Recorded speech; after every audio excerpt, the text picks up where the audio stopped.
Close your eyes. Everyone, close your eyes. Close your eyes. Now imagine you're married.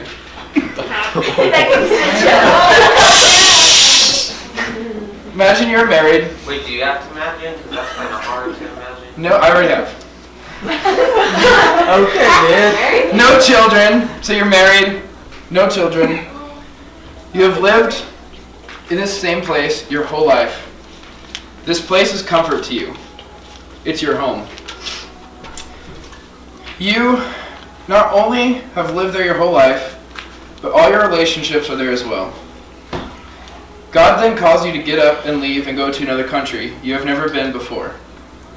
He tells you that He is going to do great things through you.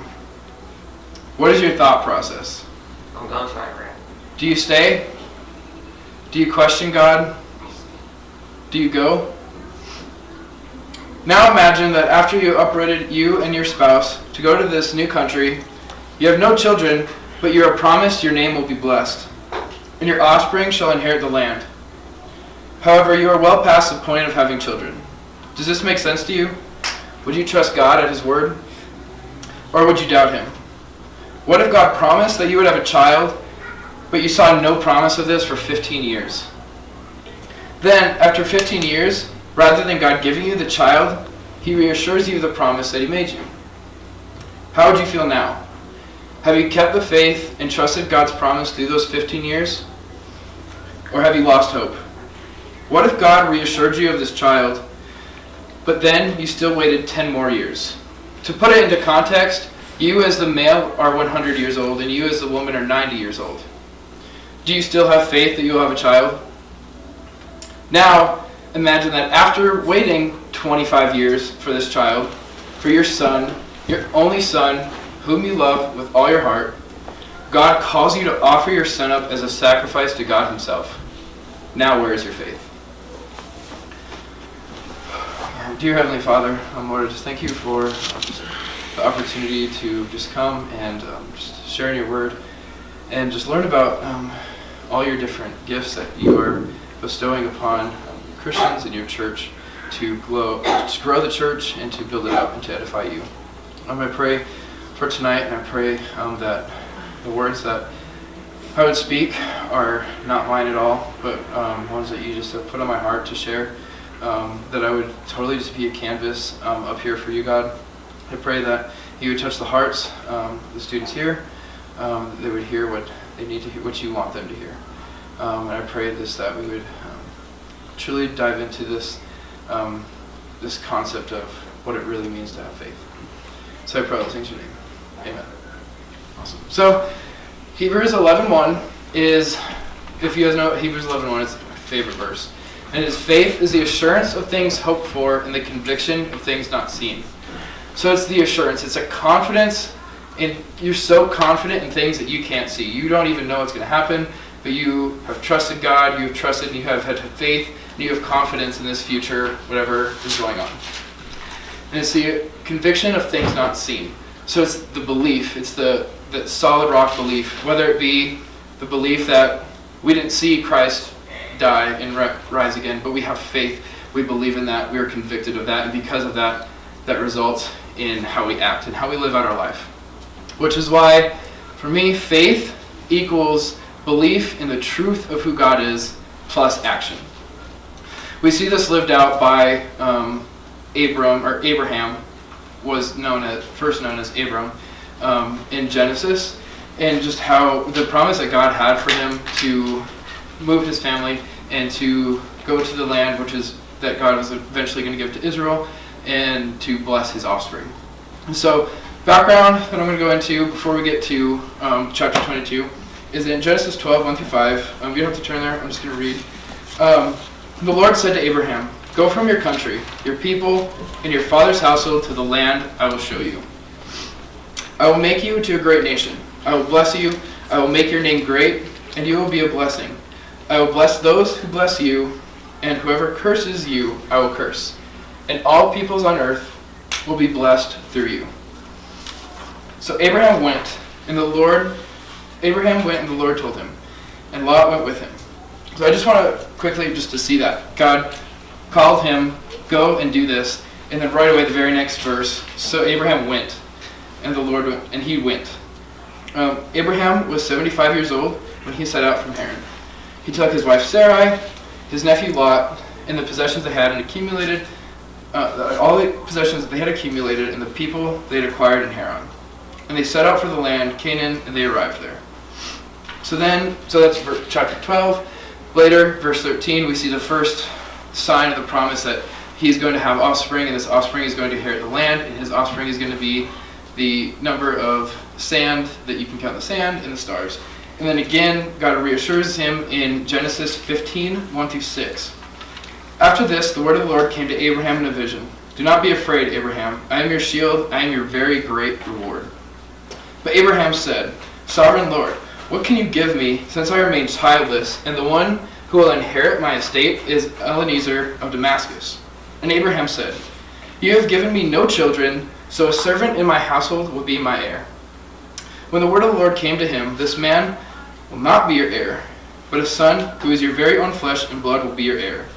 He took him outside and said, Look up at the sky and count the stars. If indeed you can count them, he said, so shall your offspring be. Abraham believed the Lord, and he was credited to him as righteousness. So God gives Abraham this problem that you're going to have a child, and this child is going to be your offspring. It's not going to be someone that just lives with you to inherit the land. It's going to be your own. So Abraham goes, mentions this to Sarai, and she is not believing this, and she believes that God has cursed her. There's no way that she could have a child. She is too old for this. So what's the logical thing to do? She goes up to Abraham and says, Abraham, the Lord has cursed me. This will not happen.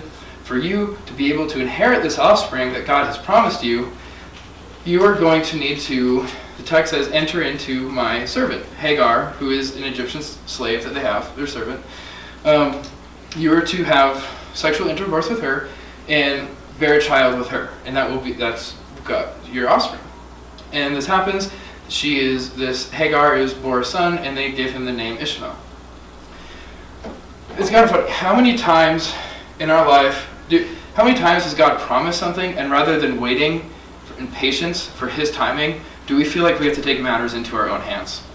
It's like God promises us, and rather than waiting, we get freaked out, we go through a hard time, and we see the mountain in front of us and can't handle it, so we do whatever we can to escape reality. Whether that be TV, video games, pornography, alcohol, etc. You fill in the blank. Whatever it is that when you don't feel in control, what do you do to make yourself feel in control? When the reality is we need to just let go and let God and have faith that God is going to do that. I think a stem from this is just truly our culture, and our culture is very technology driven. Our culture says instant gratification, instant gratification, instant gratification. We have our phones, like it's so easy, you can look up anything on your phone, internet, Facebook, whatever, right away. You have a question, oh, let me just Google that. It's like, just think about it, the last time you were watching a video, or YouTube, whatever it would be, and it started to load and it froze. Like, how long did you wait before you started clicking buttons, trying to refresh the page, open up a new page? Like, we don't, 2 minutes? 2 seconds? Yeah. But think about Netflix and why Netflix is so popular. It's because you can watch your show all the way through and you don't have to wait for commercials. It's like we don't trust God in his timing. Those are just worldly examples, but still we saw Abraham and Sarah, that they, rather than trusting and waiting God's time, they felt like that was God's plan, so they just took matters into their own hands. However, we do see that was not truly God's plan. He redeemed that situation, but that was not God's plan. As we see later, that God is promising Abraham and Sarai themselves a son. And that promise is made in Genesis 17, 15 through 21. Verse 15, God said to Abraham, As for Sarai, your wife, you are no longer to call her Sarai. Her name will be Sarah. You will bless her and will surely give her a son by her. I will bless her so that she will be the mother of nations, king of peoples, and will come to her. Abraham fell face down. He laughed to himself, said, Will a son be born to a man 100 years old? Will Sarah bear children at the age of 90? And Abraham said to God, If only Ishmael might live under your blessing.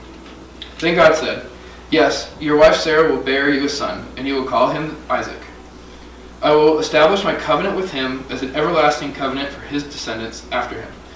As for Ishmael, I have heard you. I will surely bless him. I will make him fruitful and will greatly increase his numbers. He will be the father of 12 rulers, and I will make him a great nation. But my covenant will be established with Isaac, whom Sarah will bear to you by this time next year." So then later we see that God was truly faithful. God gave Abraham and Sarah a son, Isaac. They named him Isaac, obviously. So God was faithful, and he fulfilled his promise. That brings us to where the story is at in Genesis 22, which, if you guys are there right now, I'm going to read. So Genesis 22. So, this is after Isaac is born. He's about 8-9 years old. Starting in verse 1. After these things, God tested Abraham and said to him, "Abraham," he said. "Here I am," he said. "Take your son, your only son Isaac, whom you love, and go to the land of Moriah, and offer him there as a burnt sacrifice on one of the mountains which I shall tell you." So again, just imagine that. After everything that they have just went through, from going to a whole new land that they've so uncomfortable with, they've been there, God promises them, "You can look east, north, west, south. I have given you this land. Your offspring shall inherit it, and it shall be yours because of how faithful you are." And then he comes to a day, and God says, "Oh, actually, now I want you to take your one and only son and go kill him for me." Like, just imagine that. Like, wow, yeah. So in verse 3. So Abraham rose early in the morning, saddled his donkey, and took 2 of his young men with him, his son Isaac. And he cut the wood for the burnt offering and arose, and went to the place which God had told him. On the 3rd day Abraham lifted up his eyes and saw the place from afar. Then Abraham said to his young men, "Stay here with the donkey. I and the boy will go over there and worship and come again to you." And Abraham took the wood and the burnt offering and laid it on Isaac his son. And he took in his hand the fire and the knife. So they went both of them together. Isaac said to his father Abraham, "My father," he said. "Here I am, my son." He said, "Behold, the fire and wood are here, the lamb for the burnt offering. Where is the lamb for the burnt offering?" Abraham said, "God will provide for himself the lamb for a burnt offering, my son." So they went with them, and they both went together. So I'm not trying to apply. I wasn't there. I don't write the text, but I am pretty sure that in verse 1, God did not promise a lamb. God's command to Abraham was to go and offer your son as a sacrifice. However, and then it's also just interesting to me again how before in chapter 12, when God says, go to this land that I've promised you, and he just goes and gets up and goes. Same thing. Abraham, go kill your son Isaac for me. Verse 3 starts. So Abraham rose early in the morning, got everything, and went. There was no hesitation. There was no questioning. There was no "Oh, why God? I'm not going to do this. Maybe, is this really what you mean? Should I do something different?" No, he went. Which just shows just his faith that he had in God. Even the fact that God, again, he didn't promise a ram or a lamb or anything. He go and sacrifice your son. Yet he was going this whole time praying, having faith that God was going to provide. And he lived it out, and he told Isaac, "No, God's going to provide this," even though that's not what God said at all. He had faith in God, and he acted out in that. But yes. How did he sacrifice himself? We'll find out. Was he the dude that nailed his foot to the mountain and left it there? No. We'll get there. Well, I want to know. That's good. Instant gratification. So we see that he acted out in his faith. So about 50 years ago, there's a story of this small rural town in Mississippi. They were going through a drought, and it was crop season. Their crops were about to go, and this was going to be a huge blow to their economy and the money. So a very small church got together, a bunch of church families got together, a bunch of farm families got together, and they were all going for this prayer meeting so they could go and pray for rain. They all showed up, all of them wearing overalls, except for one dude. He shows up wearing waders. Do you guys know what, I said that right? Do you guys know what that is? Yeah. Like just a wetsuit, basically like wet, like rubber boots and pants and stuff. Are basically for water. But I mean, Sacrificial. waders are better for water and that when you know you're gonna get in water. And so he goes, and people start looking at him weird, and they're questioning why are you wearing this? This doesn't make sense. For him, his response was, I don't want to walk home wet. And even though they're going off of this season of a drought, well, the end of the story is that he didn't walk home wet, but everyone else did. And the moral of that is just how he had faith. They were going to this prayer meeting to pray for rain. He dressed for the occasion. He dressed knowing that God was going. He had so sold out faith. He had the conviction. He had the belief that God was going to do this, even though he couldn't see it happening. He dressed for the occasion, and because of that happened. If you look in the story of the Israelites, and they were crossing the Jordan, God commanded them to step into the water first. And Mark Batterson, in his book, it's called Draw the Circle, 40-Day Prayer Challenge, he talks about this, and he comments on it, and he says, I don't know about you, but I don't particularly like getting my feet wet. I'd much rather have God part the river, and then I'll step into the miracle. That way I don't get my feet wet. But if we aren't willing to get our feet wet, we'll never walk through the parted waters on dry ground. Later he says, we're so close to the dream, so close to the promise, so close to the miracle. We're waiting for God to part the river, while God is waiting for us to get our feet wet. So a question just to think about right now is, are you willing to get your feet wet in areas where God has not called you to go, or areas where God has called you to go, even if you have no clue what that means or what that is going to look like in your life? Abraham got his feet wet. He trusted God. He had faith in God. And because of that, we'll see how God provided. So, Christian, if you keep reading with us. So the Lord will provide a lamb for the burnt offering, my son. So they went both with them together. Then verse 9. When they came to the place of which God had told him, Abraham built the altar there. They laid the wood in order and bound Isaac, his son, and laid him on the altar on top of the wood. Then Abraham reached out his hand and took the knife to slaughter his son. But the angel of the Lord called to him from heaven and said, Abraham, Abraham, he said. Here I am, he said. Do not lay your hand on the boy or do anything to him. For I know that you fear God, seeing you have not withheld your son, your only son, from me. Abraham lifted up his hand. So again, just to recap this, so he's going, he has Isaac on the altar, tied down. I just imagine this picture of him he's raising up the knife to the point where he is going to, just that faithful, to where he has the knife and he is going to kill and offer a sacrifice of his son to God. And God intervenes and says, no, do not do this, do not do this. I see your heart. I know how you fear the Lord, and do not do this. Do not touch a hand on him. Verse 13. And Abraham lifted up his eyes and looked, and behold, behind him was a ram caught in the thicket by its horns. And Abraham went and took the ram and offered it up as a burnt offering instead of his son. So Abraham called the name of that place, the Lord will provide. As it is said to this day, on the mount of the Lord it shall be provided.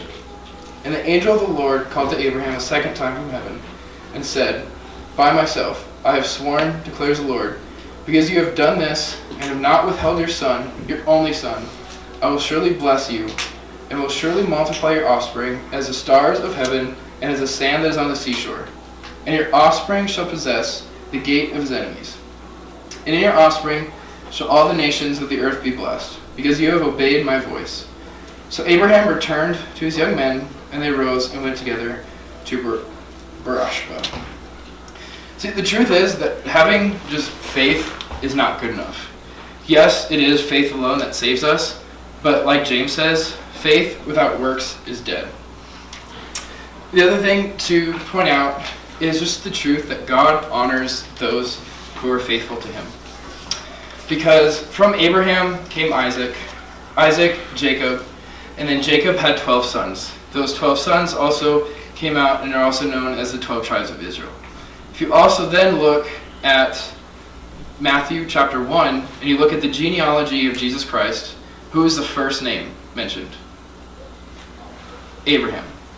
Abraham was the beginning of the descendant, and that those lines and those offspring, that God honored him because of his faithfulness all the way through the end. Even all the things that God tested him with and put in his face, he just went through the adversity and he trusted God and he went through that. And God blessed him so much through that. So I remember my going from into high school into college and just how freaky that was, how unsure of life and what's going to happen next. And it was just for me to be able to just like to step out in faith for me in that area of just like I have no clue where I'm going. I had been applying to a couple schools, had just voices from all over saying, oh, you shouldn't go to this school, you should stay in state first, and you should not go into ministry right away because that's kind of sketchy. You should do something else and do ministry as a backup, and just all these different influences in my life.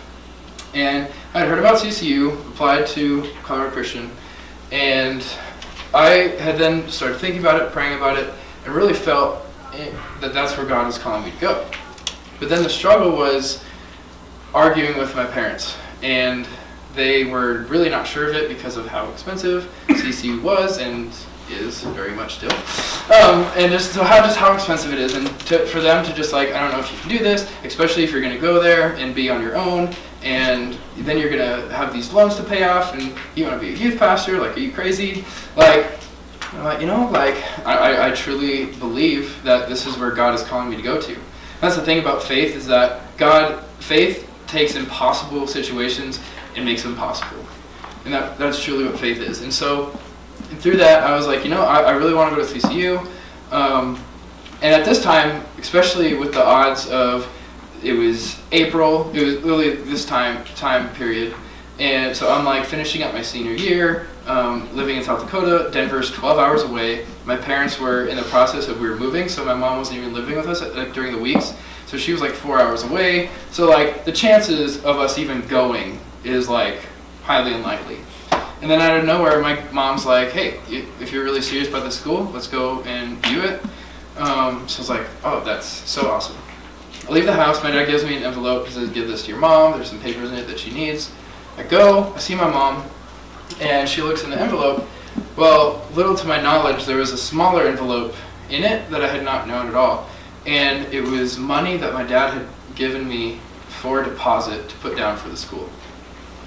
Not only that, but then when we got to the school, and we were there the whole week, and my mom had been listening to just numerous people talking about it, and they just, I remember her coming to me during a banquet that they did at the end of the preview, and she just looked at me and she's like, yes, like, this is your school. Like, God has put on my heart, I've heard him speak to me all week, that this is where he's calling you to go and spend your next, chapter of life.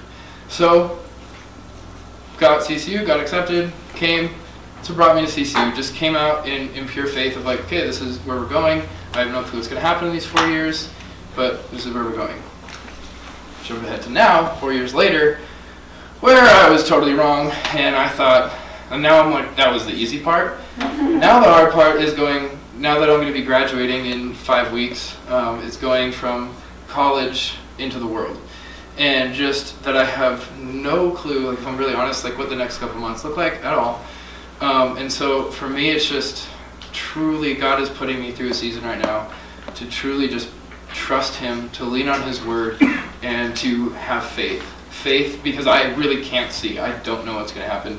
But I have that conviction and that belief that I know that God is greater than my problems, and he's going to get me through that, even if I don't know what that looks like.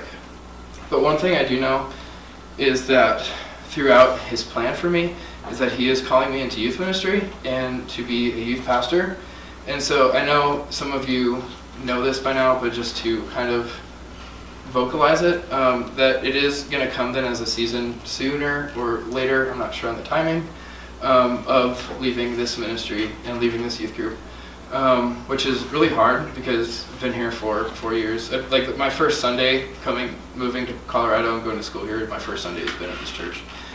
So just knowing how that it's grown me and it's changed me and I've loved it so much, but just vocalizing to you and letting you guys know that there is a change, and that, again, I don't know the timing, it could be June, it could be August, it could be whenever, of just stepping out in faith, though, that God is calling me in to go somewhere.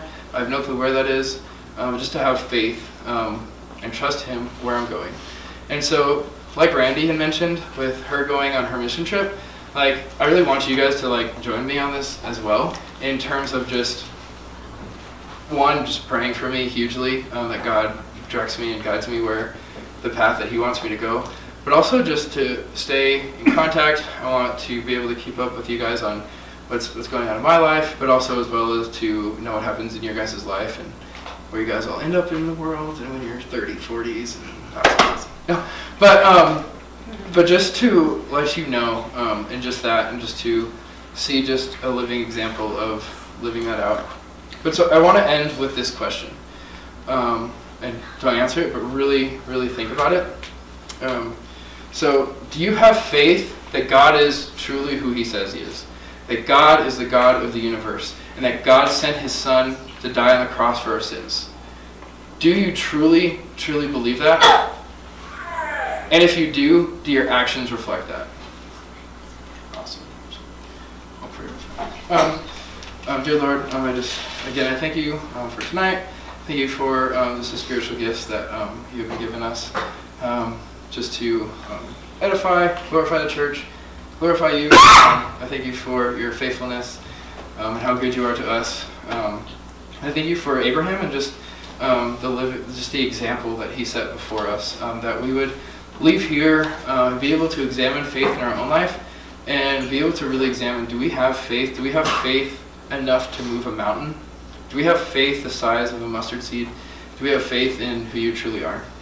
So I just pray that as we leave here, just that in all we do, we glorify you. I ask all these things today.